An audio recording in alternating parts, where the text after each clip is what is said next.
भारत में कृषि क्षेत्र अभी भी लाखों लोगों की आजीविका का प्राथमिक स्रोत है और इसलिए 2022-2023 तक किसानों की आय को दोगुना करने का महत्वाकांक्षी लक्ष्य निर्धारित किया गया है। फसलों की उत्पादकता में वृद्धि, कीमतों में सुधार और विविधता लाने के लिए कई विचारों को अपनाया गया है। ऐसा ही एक विचार था सुगंधित फसलों के नवाचार को बढ़ावा देना। सुगंधित फसलें भारतीय किसान की किस प्रकार मदद कर सकती हैं?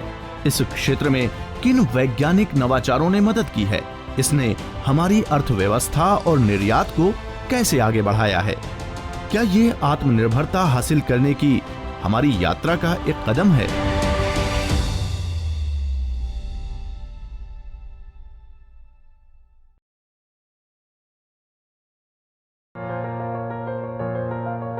खेती में काफी अनिश्चितता होती है। भारतीय किसान की मदद करने का एक तरीका यह है कि इस अनिश्चितता को कम करने और कमाई की क्षमता बढ़ाने के लिए ज्यादा मूल्य वाली फसलों को खेती में शामिल किया जाए। भारत में शुरू किया गया ऐसा ही एक प्रभावी आइडिया था अरोमा मिशन, जिसके तहत आर्थिक रूप से महत्वपूर्ण सुगंधित फसलों जैसे कि पुदीना, vetiver, lemon grass, patchouli, lavender और रोजमेरी की खेती की जाती थी। CSIR के तत्वाधान में केंद्रीय औषधीय एवं सगंध पौधा संस्थान यानी CSIR सीमैप ने इसके विकास में विज्ञान से काफी मदद ली। सुगंधित पौधे ज्यादा प्रतिरोधी होते हैं, इनमें कीड़े कम लगते हैं और इनकी परफ्यूम, मसाला और स्वाद बढ़ाने वाले उद्योगों में बेहद मांग है। प्राकृतिक आसव तेलों का उपयोग करने की दिशा में एक बड़ा फेरबदल हुआ है।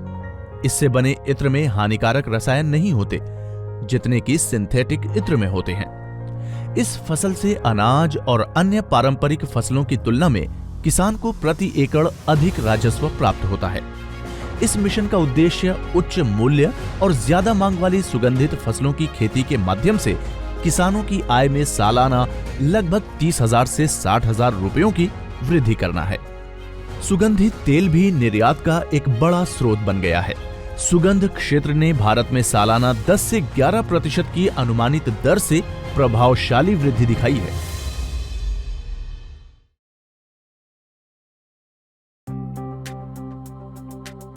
इस मिशन के तहत व्यावसायिक रूप से खेती की जाने वाली एक महत्वपूर्ण फसल लेमन ग्रास है।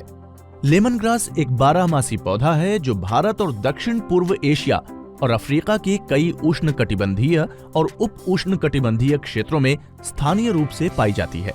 भारत में लेमन ग्रास मुख्य रूप से पश्चिमी घाट यानी केरल, महाराष्ट्र, तमिलनाडु, उत्तर प्रदेश, असम और कर्नाटक के अलावा सिक्किम और अरुणाचल प्रदेश की निचली पहाड़ियों में उगाया जाता है। लेमन ग्रास कम पानी और पर्याप्त धूप में गर्म और आर्द्र जलवायु में उगता है। ये एक नकदी फसल के रूप में उभरा है क्योंकि इसमें कम मेहनत, कम समय और ज्यादा उपज का मिलना तय होता है। इसी वजह से भारत में बड़ी तादाद में किसान लेमन ग्रास की खेती अपना रहे हैं। इसकी खेती में प्रति एकड़ 8,000 से 10,000 रुपए का निवेश किया जाता है और बदले में 55,000 से 60,000 रुपए प्रति एकड़ तक मिलते हैं। इस मिशन का मुख्य उद्देश्य सुगंधित फसलों की खेती और उनके प्रसंस्करण, मूल्य संवर्धन और सुगंधित फसलों से प्राप्त तेलों की मार्केटिंग करके गांवों का सशक्तिकरण करना है। CSIR सीमैप की बेंगलुरु शाखा के वैज्ञानिक क्षेत्र में किसानों के साथ लेमन ग्रास की खेती को बढ़ावा देने के लिए कई तकनीकों पर काम कर रहे हैं। यहाँ उनकी टीम का उद्देश्य लेमन ग्रास की नई, बेहतर, उच्च उपज देने वाली किस्मों को विकसित करना था, जो कम समय में विकसित और विभिन्न पर्यावरणीय परिस्थितियों के अनुकूल हो सकती थी। सबसे पहले जनक जर्म प्लाज्म, जो जीवित ऊतक होते हैं और आनुवांशिक सामग्री वहन करते हैं, का चयन किया जाता है। इस मामले में एक में उच्च तेल सामग्री और एक में जलवायु प्रतिरोध के साथ सामान्य तेल सामग्री होती है। फिर उनका संकरण कराया जाता है। सामान्य संकरण के बाद एक पीढ़ी के लिए बीजों को एकत्र किया जाता है। क्षेत्रीय परिस्थितियों के हिसाब से एकत्रित बीजों का फिर से मूल्यांकन किया जाता है। मूल्यांकन के बाद उच्च तेल वाले पौधों की एक लाइन का चयन किया जाता है। यदि चयन की गई लाइनों में वांछित मात्रा नहीं है तो बढ़ी हुई तेल वाली लाइनों के साथ कुछ को एक और संकरण के लिए चुना जाता है। वांछित परिणाम मिलने तक ये प्रक्रिया दोहराई जाती है। इससे अधिक उपज वाली बीजों की किस्म मिलती है। इसके बाद चयनित लाइनों का मूल्यांकन भारत के विभिन्न कृषि जलवायु क्षेत्रों में 3 से 4 वर्षों के लिए किया जाता है।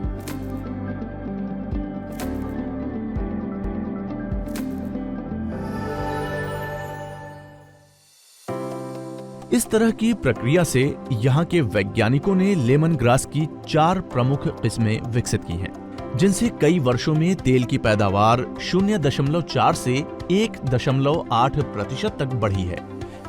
कावेरी पहली विकसित किस्म थी, जिसमें 0.4% तेल की पैदावार थी। कृष्ण बाद में विकसित हुई थी और जल्द ही किसानों में लोकप्रिय हो गई। इसमें 0.8 से 1% तेल की पैदावार होती है। सिम शिखर एक नई प्रजाति है। इसमें 1.8% ज्यादा तेल पैदा होता है। सिम अटल प्रजाति में 1.6 से 1.8% तेल की उपज मिलती है। सीमैप बेंगलोर किसानों के सुगंधित फसलों में सुधार के लिए नई विकसित फसलों और तकनीकों के बारे में जागरूकता पैदा करने के लिए विभिन्न प्रशिक्षण कार्यक्रम आयोजित करता है। इस केंद्र में विकसित की गई कोई भी किस्म विभिन्न जागरूकता कार्यक्रमों, प्रशिक्षण कार्यक्रमों के माध्यम से अच्छी तरह से विज्ञापित की जाती है और साथ ही हम बड़े पैमाने पर मीडिया का उपयोग करते हैं और हम गांवों में किसानों तक पहुंचते हैं और विभिन्न जागरूकता शिविर करते हैं। इस तरह हम नई किस्म को किसानों तक पहुंचाने के लिए सभी प्रकार की मीडिया का इस्तेमाल करते हैं। किसान फसल की कटाई कैसे करते हैं और तेल निकालने के लिए कैसे संसाधित करते हैं? लेमन ग्रास के पौधे 12 होते हैं और इनका जीवन काल 6 से 8 वर्ष होता है। पहली कटाई रोपण के बाद लगभग 3 महीने में और बाद में 45 से 60 दिनों के अंतराल पर की जाती है। कटी हुई पत्तियों को उनके तेल या गुणवत्ता पर बिना किसी प्रतिकूल प्रभाव के 3 दिनों के लिए छाया में रखा जाता है। फिर उन्हें आसवन से पहले छोटे टुकड़ों में काट दिया जाता है। लेमन ग्रास का तेल अपने पत्तों और फूलों से निकलता है। इस प्रक्रिया में बाहरी बॉयलर में उत्पन्न भाप को एक चेंबर में भेजा जाता है। लेमन ग्रास को पानी सहित ऊपर स्थित भट्टी में डाला जाता है। भाप के किसी भी रिसाव से बचने के लिए बॉयलर को कसकर सील कर दिया जाता है। बॉयलर को नीचे से गर्म किया जाता है। इसका पानी उबलने के बाद लेमन ग्रास का तेल वाष्पित होकर आसवन चेंबर में जाता है। यहाँ लेमन ग्रास का पानी में मिला तेल भाप से तरल में बदलता है। एक बर्तन में तेल ऊपर आ जाता है और पानी नीचे रह जाता है। बचा हुआ अपशिष्ट पानी आउटलेट वाल्व के माध्यम से बाहर निकाल दिया जाता है और तेल अलग से निकाला जाता है। इस प्रक्रिया में हालांकि शुरुआती लागत ज्यादा है, पर यह ज्यादा अच्छी है और इससे मिलने वाले तेल की गुणवत्ता भी बेहतर है। लेमन ग्रास का उपयोग चिकित्सा और खाने पकाने के लिए किया जाता है। इसमें सिट्रल और जिरेनियल यौगिक होते हैं, जिनमें औषधीय गुण होते हैं। इसलिए इसके तेल को दर्द और सूजन से राहत देने, बुखार को कम करने, रक्त में शर्करा और कोलेस्ट्रॉल के स्तर में सुधार करने और एंटीऑक्सीडेंट गुणों को बढ़ाने के लिए जाना जाता है। सिट्रल में सुहानी खुशबू होती है, जिसकी वजह से तेल का उपयोग हर्बल उत्पाद, डिटर्जेंट, सुगंधित साबुन और कीट निरोधक बनाने में किया जाता है। इस लेमन ग्रास से निकलने वाला तेल सिट्रल में समृद्ध होता है, जो कि महज जिरेनियल और नेरल का संयोजन है, जो कि कार्बनिक यौगिक है। उनके इस तेलीय मान के अलावा अल्फा और बीटा आयोनोन को प्राप्त करने के लिए भी इसका उपयोग किया जाता है। अल्फा आयोनोन स्वाद और सुगंध उद्योग में उपयोग किया जाता है, जबकि बीटा आयोनोन विटामिन ए तैयार करने के लिए उपयोग किया जाता है। इस समय भारत लेमन ग्रास का सबसे बड़ा उत्पादक है और इसके उत्पादन का लगभग 80% निर्यात किया जा रहा है। इस आसव तेल का पारंपरिक रूप से पश्चिम यूरोप, अमेरिका और जापान को निर्यात किया जा रहा है। पहले आसव तेलों को विभिन्न देशों से आयात किया जाता था। अरोमा मिशन के तहत सुगंधित फसलों के क्षेत्र में विस्तार किया जाता है। अब कम से कम लेमन ग्रास और पामारोसा तेल के क्षेत्र में भारत निर्यात करने में अग्रणी हो गया है और भारतीय बाजार आत्मनिर्भर बन गया है। Indian market has become self sufficient.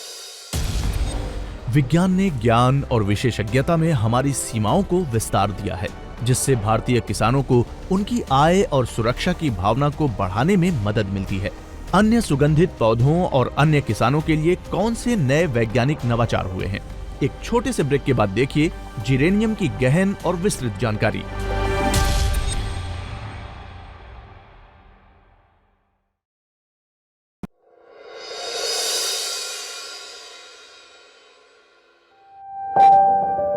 हमने देखा कि लेमन ग्रास जैसे सुगंधित पौधे भारतीय किसान के लिए किस प्रकार मददगार बन रहे हैं, लेकिन एक अन्य सुगंधित फसल जिरेनियम की खेती भी किसानों को लाभ पहुंचा रही है।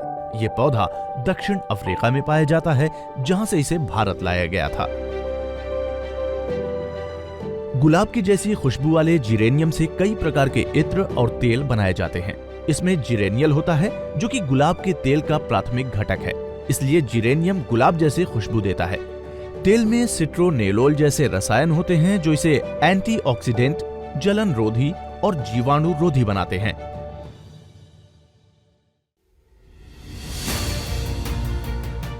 लखनऊ में CSIR सीमैप के वैज्ञानिक जिरेनियम के लिए खेती के तौर तरीकों में सुधार करने पर काम कर रहे हैं।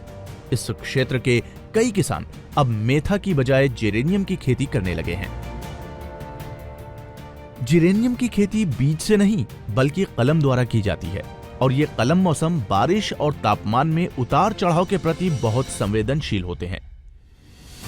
जिरेनियम के पौधों की कटाई हर 3-4 महीने में की जा सकती है, लेकिन इसकी पौध को किसान के लिए पूरे साल भर उपलब्ध कराने की जरूरत है। इसकी खेती करने का आदर्श समय नवंबर से जून तक है, पर बारिश और अन्य जलवायु कारकों के कारण ये पौधा पूरे साल खेती के लिए उपलब्ध रहता है। इसलिए इसकी पौध को संरक्षित करने के लिए वातानुकूलित कांच के घरों का उपयोग किया जाता है। ये एक महंगा विकल्प है। इससे प्रति हेक्टेयर खेती की लागत 1 से 1.5 लाख बढ़ जाती है। इस संस्थान के वैज्ञानिक लंबे समय से इस समस्या पर शोध कर रहे थे। अंत में उन्होंने एक पॉली हाउस के रूप में एक सुरक्षात्मक शेड तकनीक से इसका हल निकाला। 50-60 वर्ग मीटर का पॉली हाउस 8-10 हजार रुपए की लागत से किसी भी खेत में स्थापित किया जा सकता है। तो काम करने के आधार पे जो ये तकनीकी है, इसमें हमने 3 बातों का ध्यान दिया, जिसमें एक है पौध सामग्री लगाने का समय, दूसरा है उसको बरसात से बचाने की प्रक्रिया, और तीसरा है इसमें मृदा कैसी होनी चाहिए जिसमें ये पौधे बचाए जाएं। इस शेड का निर्माण 200 माइक्रोन पॉलीथीन को छत के रूप में कवर करके उपयोग किया गया है। इसे लगाने का मकसद है अतिरिक्त पानी इसके अंदर न जा सके। पॉलीथीन पौध को तूफान और हवाओं से बचाता है। इसके अलावा एक एंटी बर्ड नेट का उपयोग भी अतिरिक्त रूप से किया जाता है ताकि इसका कवर फट न सके। इस अर्ध सुरक्षात्मक शेड से पौध को बेहतर तरीके से प्रबंधित किया जा सकता है। ये इन्हें बारिश से भी बचाता है। बाहर के मुकाबले शेड में नमी कम रहती है।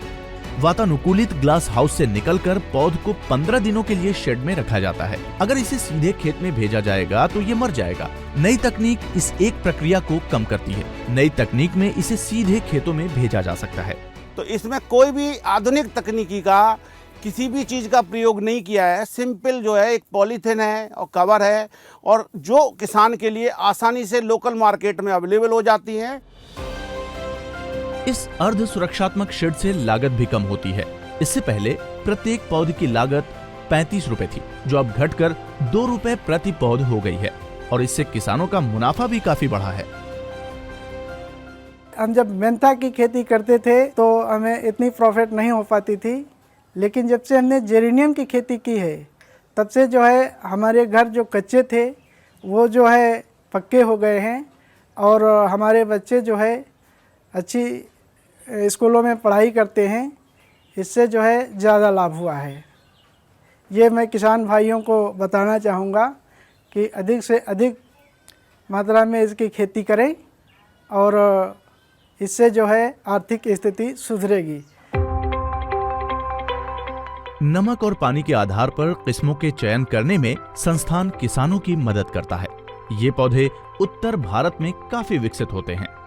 इस पौधे से निकाला गया आसव तेल भी किसानों के लिए बहुत लाभदायक है। महज 4 महीने की फसल पर लगभग 80,000 रुपए खर्च आता है, जबकि इससे होने वाला मुनाफा लगभग 1.5 लाख रुपए तक है। भारत में इसके तेल की औसत कीमत लगभग 12 से 18,000 रुपए प्रति लीटर है। इस तरह के नवाचारों के साथ अरोमा मिशन पिछले 3 वर्षों में किसानों की आय को दोगुना करने में सफल रहा है।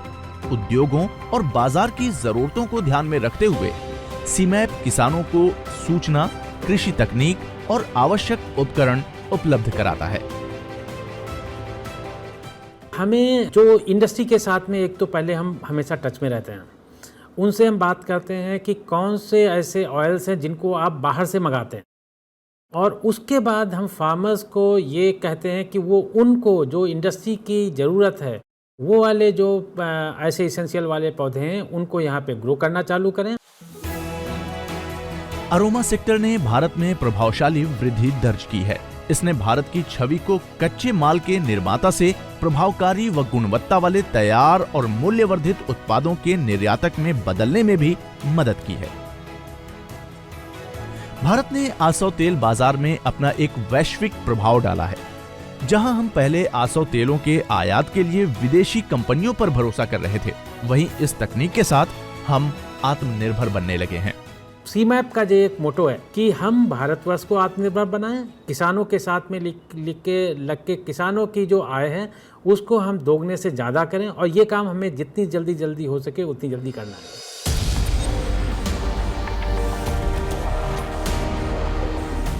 ब्रेक के बाद हम इत्र यानी एक ऐतिहासिक खुशबू की जानकारी देंगे। ये कहां बनाया गया, इसकी सुगंध के पीछे का विज्ञान क्या है, और ये हमारी आत्मनिर्भरता यात्रा में क्या मायने रखता है।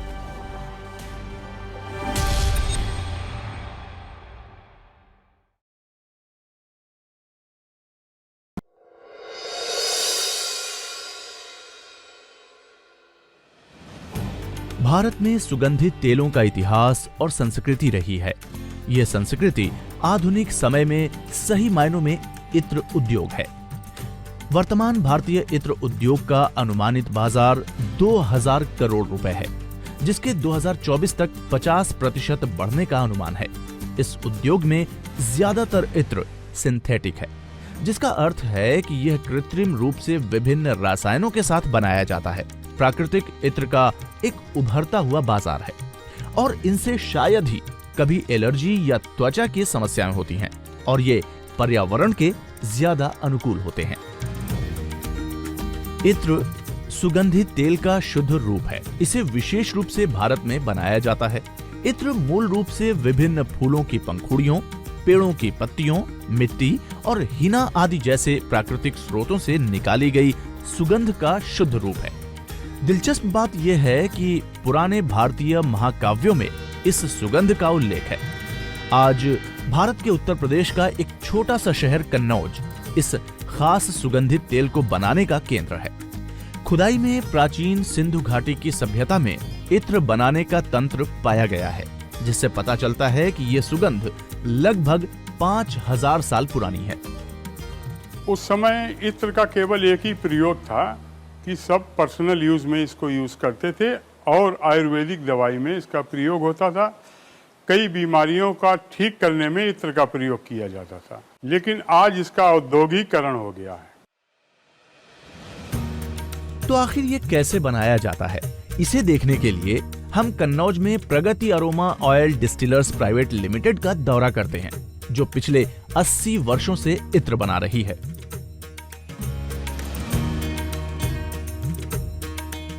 आइए आसवन और संघनन की प्रक्रिया के द्वारा इत्र बनाने की जानकारी लेते हैं। फूलों की पंखुड़ियों को पहले विशाल तांबे के बर्तन में डाला जाता है। फिर इस बर्तन में पानी डाला जाता है और मिश्रण को मिलाया जाता है। फिर इसे मिट्टी से बने पेस्ट का उपयोग करके सील कर दिया जाता है। इस सील से बर्तन अच्छी तरह बंद हो जाता है ताकि बर्तन से भाप बाहर न निकले। एक छोटा बर्तन जिसमें बेस तेल होता है और वो बांस के पाइप से मुख्य बर्तन से जुड़ा होता है। इस मिश्रण को कई घंटों तक लकड़ी की मदद से गर्म किया जाता है।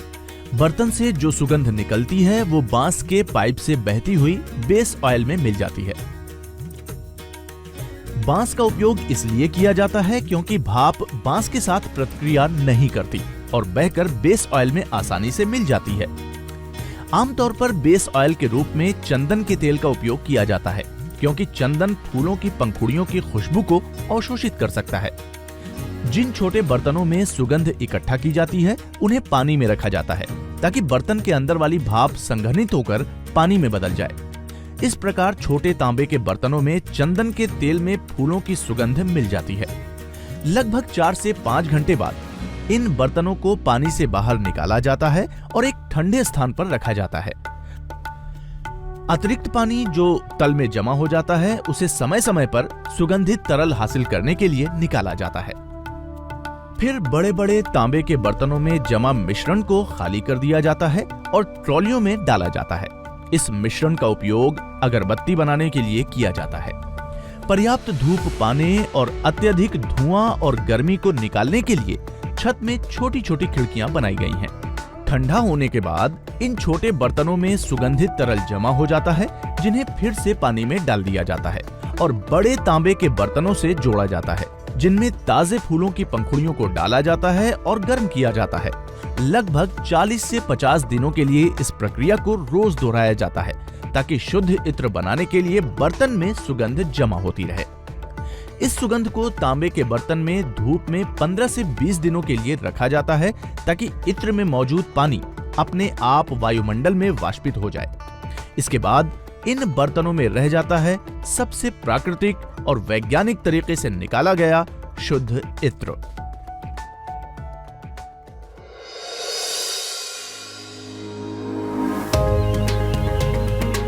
कन्नौज का सुगंध एवं सुरस विज्ञान केंद्र एक नोडल केंद्र है जो विभिन्न प्रकार के इत्र और अन्य आसव तेलों के अनुसंधान और विनिर्माण उद्योग के बीच एक पुल का काम करता है।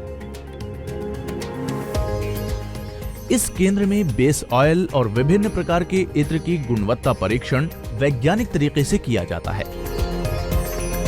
इस संस्थान ने इत्र उद्योग को भौगोलिक पहचान दिलाने में मदद की है।